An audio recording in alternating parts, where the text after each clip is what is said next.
আপনাদের মূল দাবি কি, কি সমস্যাটা কি হয়েছে? দাবি হচ্ছে মুরাদনগর এবং কোম্পানিগঞ্জে কোনো চাঁদা চলতে দেওয়া যায় না।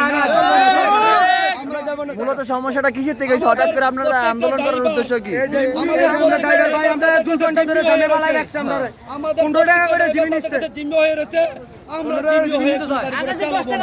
কি আছে মানে মূলত সমস্যাটা উদ্দেশ্যটা কি হয়েছে? সমস্যাটা উদ্দেশ্য হলো তারা আমাদেরকে রিসিভ করে টাকা যাচ্ছে 15 টাকা।